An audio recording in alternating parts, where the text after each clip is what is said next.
기도합니다. 아멘.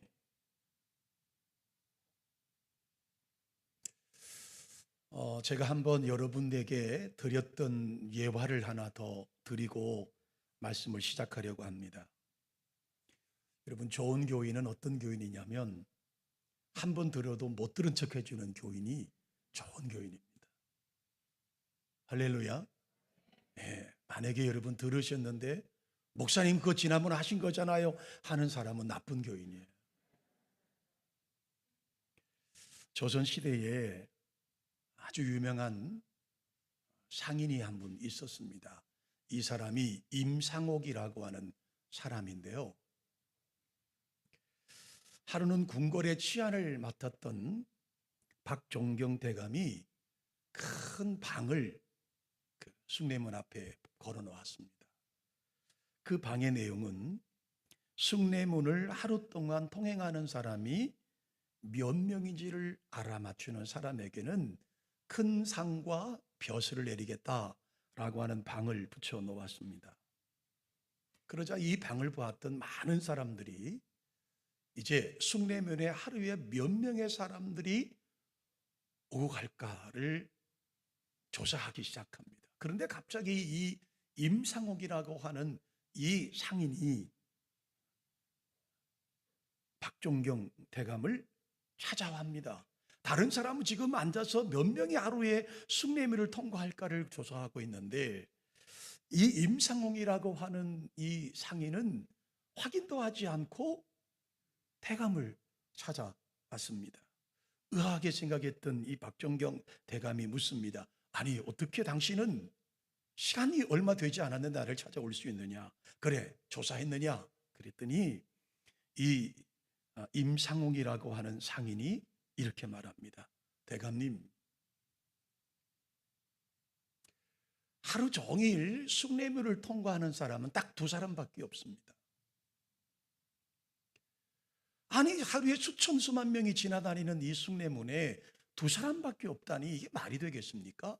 그래서 그에게 묻습니다. 그러면 그 두 사람의 성씨가 무엇이냐? 그때 그가 대답을 하죠. 이 씨와 해 씨밖에 없습니다. 이 씨와 해 씨밖에 없습니다. 이 숭례문에 하루에 수많은 사람이 통과를 하지만 이 씨와 해 씨, 즉 대감에게 이롭게 하는 사람과 해롭게 하는 사람 두 사람밖에 없다는 겁니다. 여기서 해롭게 하는 사람이 누구냐 하면 아첨하는 사람, 신용이 없이 간사한 사람, 진실한 견문이 없이 가문이설하는 사람, 그게 바로 해지성을 가진 사람들이고, 이로운 사람, 이시성을 가진 사람들은 정직한 사람, 겸손한 사람, 성실한 사람, 박학다문한 사람입니다 라고 대답을 하더라는 겁니다. 아마 여러분 생각이 나실 거예요. 숭례문을 통과하는 많은 사람들이 있는데 딱 두 사람밖에 없다. 이 씨와 해 씨밖에 없다. 오늘 저는 사실 이 씨와 해 씨를 여러분에게 소개하려고 하는 겁니다. 오늘 본문에도 이 씨성을 가진 사람이 등장이 되고 해 씨성을 가지고 사는 사람도 등장을 하고 있습니다. 첫 번째로 여러분의 해 씨성을 가진 사람을 먼저 볼까요? 여러분, 해 씨성을 가진 사람은 인생에 오점을 남긴 사람, 바로 유다라고 하는 사람입니다. 여러분, 성경은 유다를 가리킬 때마다 그 앞에 가룟이라고 하는 단어를 넣습니다. 물론 학자들에 따라서는 약간의 해석의 차이는 있습니다만 통념적인 해석은 가룟이라고 하는 지역 사람 유다라고 소개하고 있는 것인 것이죠. 이 가룟을 정확하게 지명적으로 어디라고 말을 할 수는 정확히는 할 수 없겠지만 통념적으로 이 유다, 가룟 유다는 가룟이라고 하는 지방은 유대 도시에 있었던 도시였을 것이라고 통념적으로 해석을 하게 되죠. 이 말은 무슨 말이냐면 여러분, 예수님의 12 사도들 가운데 11명의 사도는 대부분 다 갈릴리 촌 사람들입니다. 그러니까 유다라고 하는 대도시에서 바라봤을 때 가장 북쪽에 위치한 총돈네 사람들이 11명의 사도를 이루고 있습니다. 반대로 말하면 12명의 사도 가운데 가장 문화적인 혜택과 교육적인 혜택을 받은 사람이 누구냐면 유다라고 하는 사람이라는 말이죠.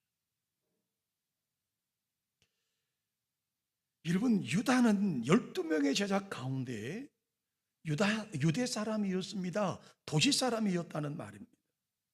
뿐만 아니라 가룟 유다는 예수님의 공동체, 즉 13명이 움직이는, 최소 13명이 움직이는 장성들이 움직이는 그 움직임의 재정을 담당하는 사람이었습니다. 아마도 그는 셈이 빠르고 그는 계산이 정확해서 예수님에게 인정을 받은 사람임에 틀림이 없습니다.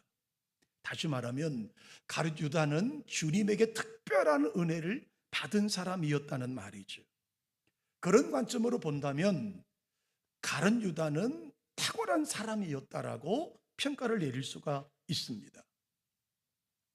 여러분, 제가 설교를 준비하면서 한 자료를 보았더니 재미있는 자료가 하나 있었어요. 현대의 경영 컨설턴트들이 현대의 관점으로 보았을 때 12명의 제자들을 평가한 평가서입니다. 그러니까 그들의 관점으로, 오늘날의 경영 컨설트 하는 사람들의 관점으로 12명을 이렇게 오늘날의 시각으로 바라보았더니 예수님의 제자들을 성공주의 입장에서, 오늘날의 성공주의 입장에서 바라보면 하나같이 쓸모없는 제자들이었다는 결론이 도달됐어요. 여러분, 베드로를 보십시오.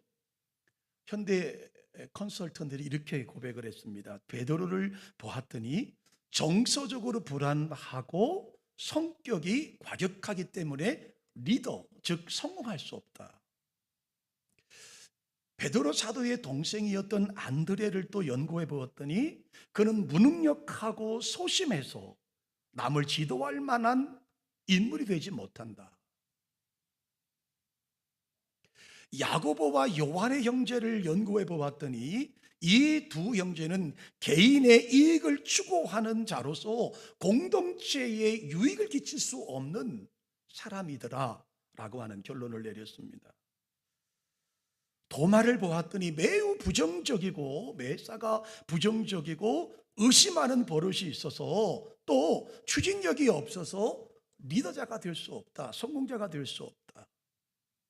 마태복음을 기록한 마태를 연구해 보았더니 이 마태는 자기의 이익을 위하여 무슨 짓이든지 할 수 있기 때문에 리더자가 될 수 없다. 알페오의 아들 야고보와 다데오, 그리고 가나안인 시몬을 찾아보았더니 이들은 사회혁명을 노리는 과격한 사람들이기 때문에, 그들은 불온한 사상을 가지고 있기 때문에 그들은 리더자가 될 수 없다. 그러니까 예수님의 12명의 제자들 가운데 리더가 될 만하고 성공할 만한 사람이 아무도 없다라는 거예요. 그런데 여러분, 현대인들이 봤던 12명의 가운데 가룟 유다를 이렇게 평가했습니다. 12명 가운데 자격이 되는 사람은 가룟 유다 한 사람밖에 없다. 그 이유는 그는 능력이 있고 지식이 풍부하고 경제적인 감각도 있고 사교성도 있어 보여서 상류 권력층과의 접촉할 수 있는 인물로 평가됨. 그러니까 12명의 사도 가운데 11명은 성공할 가능성이 보이지 않는데 유일하게 성공할 가능성이 보이는 사람이 가룟 유다라고 하는 말이에요. 이렇게 능력을 충출하고 재주와 능력을 갖췄던 가룟 유다였지만 예수님을 배반하는 사람으로, 그리고 오늘날 우리의 악한 자로 우리에게 낙인 찍혀 있는 오늘 가룟 유다를 제가 해시성을 가진 사람이라고 여러분에 소개하는 겁니다. 왜 그러면 그렇게 탁월하고 그렇게 주님의 사랑을 받고 오늘날의 현대의 성공학자들이 바라봤을 때 가장 가능성이 있었던 그가 왜 이렇게 돼버리고 말았을까? 첫 번째, 그는 탐욕의 눈이 어두워져 버리고 만 거죠. 여러분, 여기 한번 제가 진지하게 여러분 옆에 분 한번 얼굴 보면서 이렇게 질문해 보세요. 당신은 돈이 좋으십니까? 한번 물어보세요. 아니 여러분 저한테 물어보세요. 목사님은 돈이 좋으십니까? 한번 물어보시라고요. 좋습니다. 좀 많았으면 좋겠습니다. 여러분 돈 싫어하는 사람이 어디 있겠어요? 예. 가룟유다는 여러분 돈을 좋아할 정도가 아니라 돈을 사랑했습니다. 여러분 사실 돈이 좋은 거잖아요. 좋은 거예요, 여러분. 나쁜 게 아니에요. 또 우리에게 필요합니다. 그래서 우리 기독교인들은 잘 벌으셔야 됩니다. 잘 관리하셔야 합니다. 잘 사용하면 너무너무 좋은 것이 여러분 돈이에요. 돈 싫어하는 사람이 여러분 어디 있겠어요? 여러분 국회의원님들도 한 달에 보수가 그렇게 많은데도 300만 원, 50만 원 다 받아 가시잖아요. 한번 여러분 저를 테스트해 보세요. 뭐 300만 원은 내가 너무 과하니까 한 100만 원씩만 담아서 저를 줘 보세요. 제가 받나 안 받나 한번 테스트해 보시라고요. 여러분 돈이 나쁜 게 아니에요. 돈이 나쁜 건 아니에요. 돈이 물론 좋은 것도 아니지만 나쁜 건 아니죠. 필요해요. 그래서 잘 벌고 잘 관리하고 잘 사용해야 될 필요가 우리에게 있는 거예요.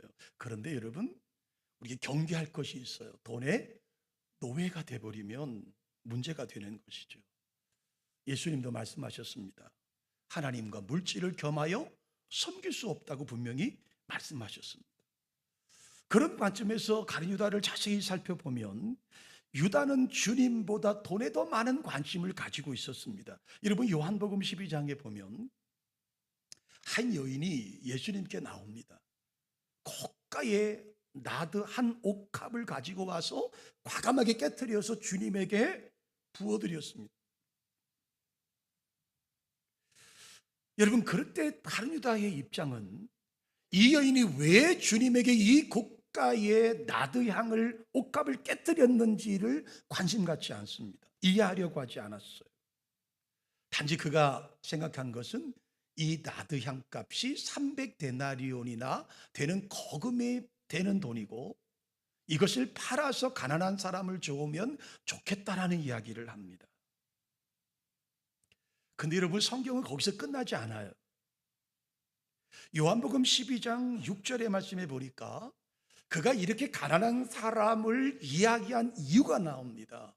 이렇게 말하면 가난한 자들을 생각함이 아니라 그는 도둑이기 때문에 돈꾀를 맞고 거기 넣는 것을 어떻게 하겠다고요? 훔쳐가려고 하는 목적이었다라고 말씀하고 있는 거예요. 그러니까 구제를 빙자해서 자기 돈을 착복하려고 하는 사람이 바로 가룟유다였다라고 하는 겁니다. 그래서 여러분 가룟유다를 성경에서 요한복음은 뭐라고 말하냐면 토적이라고 말하는 겁니다. 물질의 탐욕이 어두워져 버렸습니다. 물질의 탐욕에서 벗어나지 못하고 자신의 주머니를 챙기는 욕망에 빠져버리고 만 것이지요. 성경은 말합니다. 탐심은 우상숭배와 같다고 말씀하고 있는 거예요. 저는 이 해로웠던 사람 가룟유다를 여러분에게 설명을 드리면서 한 가지 우리 함께 고민할 것이 있습니다. 여러분 물질을 다스릴 수 있는 선한 청지기의 역할을 감당할 수 있는 저와 여러분 되시기를 주님의 이름으로 축원합니다.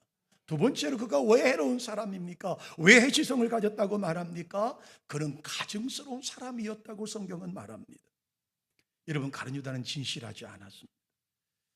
은 30을 받은 가룟유다는 겟세마네 동산에서 기도하시던 예수님 앞에 나아가지 않습니까? 그리고 마지막 그 예수님을 잡아 넘길 때 그가 했던 행동은 무엇입니까? 입맞춤이었어요. 입맞춤이었어요. 마가복음 14장의 말씀에 보면 가룟유다는 이미 대제사장들에게 가서 군호 작전을 짭니다. 지금처럼 이렇게 빛이 환한 것도 아니고 뭐 랜턴이 있었던 것도 아니니까 어두워서 누가 누군지 잘 모를 것 같으니까 내가 입 맞추는 사람이 예수니 그를 잡아가라. 그래서 여러분 군병들을 이끌고 주님에게 나오지 않습니까? 사실 여러분 이 본문을 가만히 생각해 보면 가룟 유다 입장에서 이 위급한 상황을 왜 만들지 모르는가 한번 생각해 보시자고요. 그냥 군인들에게 장소를 제공해 주고 어느 곳이라고 밀고 하고, 나는 비록 가지 못하지만 내 마지막 스승을 내가 넘기는 걸 못 보겠으니까 너희만 가서 어느 지점에 가면 주님이 기도할 것이고 제자들과 떨어져 있을 것이고 내가 늘 보았던 장면이니까 가서 체포하라고 해도 되지 않겠어요? 근데 굳이 그는 앞장서 갑니다. 예수님께서 어느 곳에 기도하신 줄 알았던 그는 병력들을 이끌고 그곳으로 갑니다. 그리고 가정스럽게도 주님에게 나와서 입을 맞추는 행위를 통해 예수님을 넘겨버리지 않습니까? 여러분, 입맞춤이 뭘까요? 그건 유대인들의 인사법이에요. 스승님 안녕하십니까? 안녕하셨습니까? 평안하십니까? 샬롬이라고 하는 인사하는 것이 입맞춤이에요, 여러분. 근데 여러분, 입맞추면서 예수님을 팔아넘기는 비수를 꼽는 겁니다. 겉으로는 여러분 위하는 척하고, 겉으로는 사랑하는 척하고, 겉으로는 잘해주는 척하고, 겉으로는 여러분 그를 배려하는 척하는 그 행동이 주님을 넘겨버리는 아주 가증스러운 모습으로 우리에게 소개되고 있는 겁니다. 우리 다 같이 로마서 3장 13절로 18절에 말씀을 함께 한 목소리로 우리 이 말씀을 봉독해 보실까요?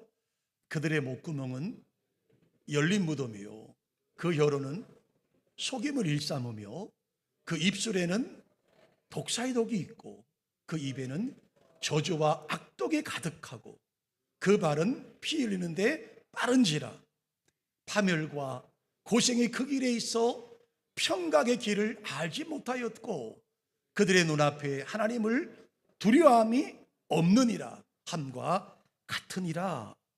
이 말씀은 곧 가룟 유다에 처해 있는 상황들을 우리가 보는 것 같은 안타까운 마음을 금할 길이 없어요. 세 번째로 여러분, 가룟 유다가 왜 해로운 사람이었습니까? 그는 모의를 잘하는 사람이었어요. 머리 짜는 데는 선수였다는 말이죠. 가룟 유다는 대제사장들과 치밀하게 계획을 짭니다. 아주 치밀하게 계획을 짭니다. 여러분, 돌발적으로 어떤 우연히 일어난 사건이 아니라고 하는 말이죠. 철저하게 계획을 짜요. 예수님께서 밤이 되시면 습관적으로 겟세마네 동산에 올라가 기도하시는 사실을 가룟 유다는 알았어요. 예수님의 제자들도 주변에 있다는 사실도 가룟 유다는 알았어요. 늦은 밤이기 때문에 예수님이나 제자들이 피로해서 지쳐 있어서 어떤 상황일 거라는 것도 알고 있었어요. 그래서 그들은 아마 제대로 저항하지 못할 것이라는 사실도 가룟 유다는 알고 있었어요. 그럼에도 불구하고 그는 로마 군병들과 제사장들의 집에 하속들을 충분히 이끌고 갑니다. 칼과 몽치를 들고 갔다고 성경은 말하지 않습니까? 이것을 가만히 생각해 보면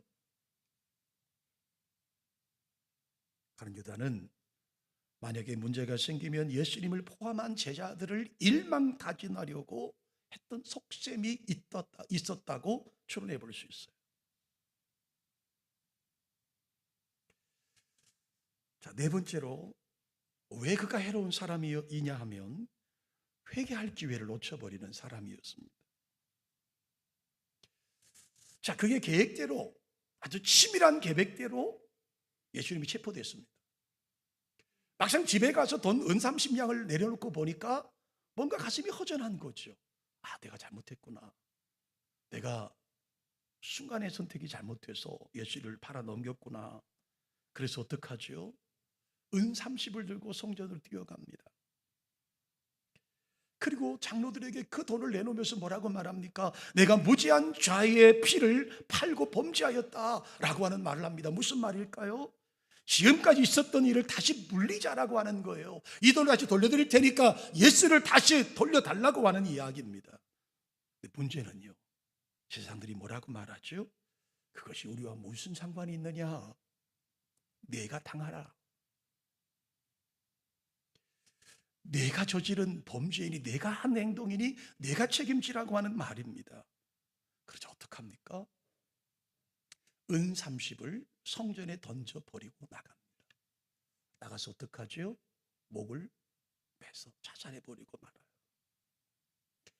마태, 마가, 누가, 요한은 그의 마지막 비참한 사실을 차마 기록하지 않았습니다. 근데 여러분, 이 사도행전을 기록한 누가는 의사입니다.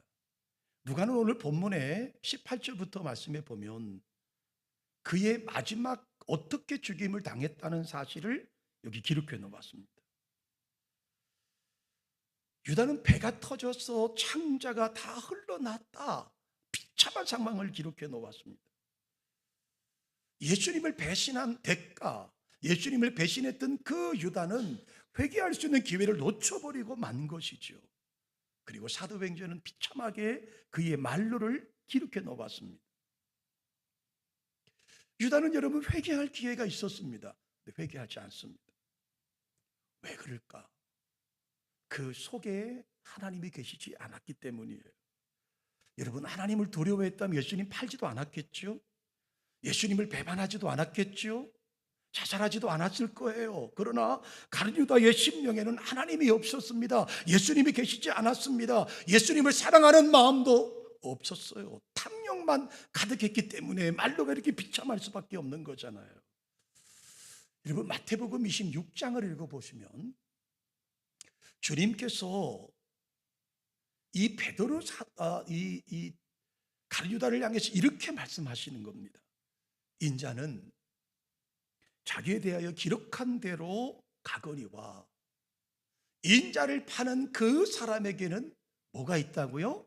화가 있으리라.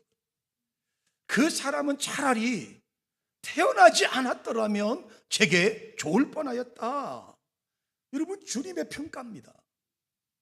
차라리 태어나지 않았더라면 제게 좋을 뻔하였다라고 하는 말이 얼마나 여러분 가슴 아픈 이야기고 저주스러운 이야기겠습니까? 여러분, 인간이 탐심에 빠져버리면 태어나지 않는 것이 더 좋을 뻔하였다라고 주님께서 말씀하고 있는 거예요. 여러분, 다윗왕을 보십시오. 다윗왕이 어떤 죄를 범하죠? 자기의 신실한 부하의 아내를 겁탈합니다. 왕이라고 하는 신분으로 간음죄를 지었습니다. 아무도 모르는 줄 알았어요. 왜? 우리아를 죽여버렸으니까요. 완전 범죄인 줄 알았습니다. 그런데 나단 선지자가 찾아와서 그의 죄를 적나라하게 지적을 합니다. 다윗의 입장에서 여러분, 나단의 목을 쳐버리면 끝나는 것 아닙니까? 그런데 나단 선지자의 지적을 받고 즉시 회개합니다. 얼마나 진하게 회개를 했는지 침상이 다 젖었다라고 말씀하지 않습니까? 그는 또 한 번 실수합니다. 말년에 인구조사를 합니다. 왜 인구조사를 합니까? 내가 이만한 왕국을 이루었다라는 것이 자랑으로 여긴 거예요. 하나님의 도우심이 아니라 내가 왕으로서 이만한 일을 이루었다라고 하는 마음으로 인구조사를 해요. 하나님이 진노하시죠. 하나님의 재앙이 이 땅에 임합니다. 그때 다윗이 어떡합니까? 하나님 앞에 회개의 제물과 제사를 드립니다. 그때 그가 하나님 앞에 제사를 드리기 위해 땅을 하나 삽니다. 아리우나의 타작마당을 사는데요, 거기서 그는 하나님 앞에 진실로 회개를 합니다. 여러분, 훗날 이 아리우나 타작마당이 솔로몬의 성전의 터가 된다는 사실이에요. 자, 다윗과 가룟 유다를 비교해 보십시오. 차이점이 뭐가 있습니까? 그 속에 하나님이 계시느냐라고 하는 문제입니다. 다윗은 하나님을 사랑했습니다. 다윗은 그 속에 하나님이 계셨어요. 탐심이 아니었어요. 그러니까 자신의 죄가 드러났을 때 철저하게 회개하는 모습을 보였다는 겁니다. 자신의 체면보다도 하나님 앞에 바로 서는 것이 더 중요하다고 생각했기 때문입니다. 여러분, 베드로 사도도 여러분 죄를 범하지 않습니까? 주님을 부인합니다. 계집종 앞에 3번씩이나 부인합니다. 마지막 3번째는 여러분 저주까지 하지 않습니까? 그런데 여러분, 그가 닭 우는 소리를 듣고 회개했다고 말합니다. 예수님이 하셨던 말씀이 떠올라서 나가서 통곡을 하는 거예요. 여러분, 가룟 유다는 예수님의 경고를 여러 차례 들었습니다. 그런데 요한계시록의 표현대로 하면 들을 귀가 그에게 없었던 것이죠. 주님은 여러 번 경고하셨어요. 여러분, 구약 성경에 아비나답이라는 사람을 여러분 아시죠? 그는 하나님의 언약궤를 20년 동안 집안에 모셨습니다. 근데 성경 어디에도 아비나답이 복을 받았다는 말씀이 없습니다. 아니, 복을 받기는커녕 마지막 그 아비나답이 20년 동안 있었던 그 하나님의 법궤가 다윗 성전을 향하여 출발할 때 그만 큰아들 우사가 죽임을 당하는 사건이 발생합니다.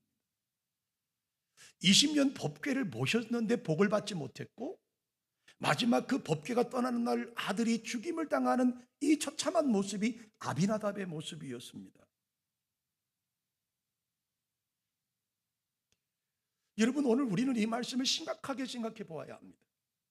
우리가 교회를 다닙니다. 목사가 되고 장로가 되고 하나님 앞에 일꾼이 되었습니다. 하나님을 모신다라고 고백하고 살았습니다. 그런데 하나님의 축복이 없다. 아니, 축복은커녕 저주가 우리 가운데 임한다라고 생각할 때 여러분 어떻게 해야 되겠느냐는 말이죠. 여러분, 잠시 제가 마띠아 때 이야기하겠지만 여러분, 예수님 주변에는 항상 사람이 많았습니다. 12명의 사도뿐만 아니라 함께 12명의 사도에 들어가진 않았지만 함께 움직이던 사람들이 있었습니다. 그럼에도 불구하고 주님께서 밤새워 기도하시고 뽑은 12명에 들어갔다는 것은 축복 중에 축복이고 은혜 중에 은혜 아닙니까? 그런데 그는 그만 그 축복을 다 쏟아버리고 만 것이죠. 결국 하나님은 가룟 유다를 버리십니다. 하나님은 사람을 폐하시기도 하고 세우시기도 하는 하나님이시지 않습니까? 하나님은 자신보다 자식을 더 사랑했던 엘리제사장을 포기하십니다. 그리고 어린 사무엘을 대신 선지자로 세우시지 않습니까? 하나님은 하나님의 영이 떠나버린 사울을 폐하십니다. 그를 버리십니다. 그리고 다윗을 들어서 이스라엘 왕으로 삼으십니다. 마찬가지로 하나님은 가룟 유다를 버리시고 마띠아를 세우셨습니다. 자, 베드로가 120명의 성도들이 모여 있습니다. 자, 그가 오늘 1장 20절의 말씀을 한번 보십시오. 시편에 기록하였으되 그의 거처를 황폐하게 하시며 거기 거하는 자가 없게 하셔서 하였고, 또 일렀으되 그의 직분을 타인이 취하게 하셔서 하였도다 라는 말씀을. 자, 가룟 유다의 빈자리를 채울 것을 사도들 앞에 선포합니다. 그리고 그들은 베드로의 사도의 말에 동의하고 두 사람을 천거합니다. 그리고 제비를 뽑아서 마띠아를 12사도 가운데 한 사람으로 선출하지 않습니까? 자, 해로운 사람, 해시성을 가진 사람 가룟 유다를 설명했다면 이제 이로운 사람을 한번 볼까요? 마띠아를 봅시다. 자, 12명의 사도의 수를 채우려고 제자들은 두 명의 후보를 추천했습니다. 한 사람은 바사바라고도 하고 별명은 유수도라고 하는 요셉이라는 사람을 추천했고, 또 한 사람은 아무런 설명 없이 마띠아를 추천했습니다. 여러분, 이 바사바라는 말과 요셉이라고 하는 말은 유대식 이름입니다. 안식일의 아들이라는 뜻입니다. 또 그의 별명 유수도라고 하는 말은 정의의 사람이라는 뜻이에요. 그러니까 이름에서 여러분 우리가 풍겨지는 이 요셉이라고 하는 사람은 하나님의 말씀에 철저한 사람뿐만 아니라 정직하고 정의로운 사람이었다라고 볼 수 있습니다. 반면에 마띠아라고 하는 이름의 뜻은요, 여호와의 선물이라는 뜻입니다. 그 설명밖에 없어요. 그런데 여러분, 이 요셉이라고 하는 사람과 마띠아라고 하는 사람은 예수님의 공생의 사역 기간 동안 12 제자들과 함께 예수님을 따라다니면서 훈련받은 사람이라는 사실을 알 수가 있는 거죠. 아마도 11명의 사도들은 이 두 사람 정도면 가룟 유다의 자리를 대신하지 않을까라고 생각했습니다. 그리고 두 사람을 추천하죠. 근데 여러분, 그 다음에 제가 이 말씀을 준비하면서 굉장히 은혜 받는 장면이 있습니다. 12명의 사도, 11명의 사도들이 추천한 이 두 사람 중에 한 사람을 뽑으면 되는 것 아닐까요? 베드로 사도가 나서서 나는 요셉이라는 사람이 더 마음에 들어, 아니 마띠아가 마음에 들어 라고 하지 않습니다. 사도들은 하나님 앞에 기도하지요. 무사람의 마음을 아시는 주여, 이 두 사람 중에 누가 주의 택하신 바 되어 봉사 및 사도의 직무를 대신할 자인지를 우리에게 알게 해 주십시오 라고 기도합니다. 그리고 제비를 뽑았고 마띠아가 뽑혔습니다. 그리고 드디어 12사도가 완성되는 장면으로 기록됩니다. 이 본문을 자세히 여러분 좀 묵상해 보면 바사바, 또 유수도라고 하는 별명을 가진 요셉이라고 하는 사람이 사실은 제자들의 관점에서 보면 더 유력했던 것 아닐까 생각해 볼 수 있어요. 왜요? 그 이유는 요셉이 마띠아보다 먼저 이름이 앞에 나옵니다. 또 별명이 2개씩이나 있습니다. 안식일의 아들, 정의로운 사람이라고 하는 별명을 2개나 된다고 하는 것은 아마도 이 마띠아보다는 요셉이라고 하는 사람이 훨씬 더 많은 사람들에게 알려진 사람일 거라고 보게 되는 것이죠. 그러나 그들은 그것을 기준으로 삼지 않습니다. 그들의 생각대로 사람을 뽑아 세우지 않았습니다. 마치 사무엘 선지자가 이새의 아들 다윗의 집에 가서 엘리압을 보았을 때 하나님께서 너 아니야, 사람은 외모와 신장을 보지만 나 여호와는 중심을 보아, 그리고 그 집에 가장 아기 같은 막내 아들 다윗을 뽑으시는 것처럼 모든 사람들과 120명의 성도들이 생각할 때 마띠아보다는 이 유스도라고 하는 이 사람이 훨씬 더 사도에 가깝고 이 사람이 될 거라고 생각을 하는데 결과는 마띠아가 됩니다. 마치 사몬서 16장 33절의 말씀처럼 사람이 제비를 뽑는 것처럼 보이지만 일에 작정하기는 여호와께 있다 이렇게 말하잖아요. 제비는 사람이 뽑습니다. 모든 일을 작정은 하나님에게 있다라고 하는 것입니다. 그래서 여러분 가룟유다 대신 마띠아가 뽑혔죠. 마띠아는 하나님의 은혜로 12사도의 수에 들어갔습니다. 그럼 왜 그러면 마띠아가 뽑혔을까를 또 생각해 봐야 되지 않겠어요? 여러분 마띠아는 22절의 말씀에 보면 항상 우리와 함께 다니던 사람 중에 하나를 세워, 여러분 항상 우리와 함께 다니던 사람입니다. 다시 말하면 주님을 잘 아는 사람이었습니다. 비록 사도의 숫자에 들어가지 못했지만, 비록 12명의 직계제자는 되지 못했지만 항상 주님의 제자들과 함께 동행하면서 주님에게 교육받은 사람, 다시 말하면 주님이 어떤 분이신지 예수님의 활동을 보고 느꼈던 사람, 부활의 주님을 증거하기에 충분한 사람이 누구였습니까? 마띠아라는 사람이었습니다. 두 번째로 마띠아는 봉사하는 일에 적합한 사람이었습니다. 25절의 말씀을 보십시오. 그들이 봉사의 직무를 대신할 자라고 말합니다. 유다는 이 직무를 버리고 자기 길로 갔기 때문에 그 일을 감당할 만한 사람을 선출하자는 것입니다. 내게 맡겨진 봉사의 자리에 충성하는 사람. 여러분, 우리에게 부여된 하나님의 거룩한 봉사의 자리에서 낙오자가 되지 않는 은혜가 우리 가운데 있기를 주님의 이름으로 축원합니다. 마지막 세 번째로 그가 이루었던 사람의 이유가 있습니다. 사도의 직무를 잘 감당한 사람이었다는 것이죠. 25절에 사도의 직무를 대신할 자를 택하게 해 주십시오.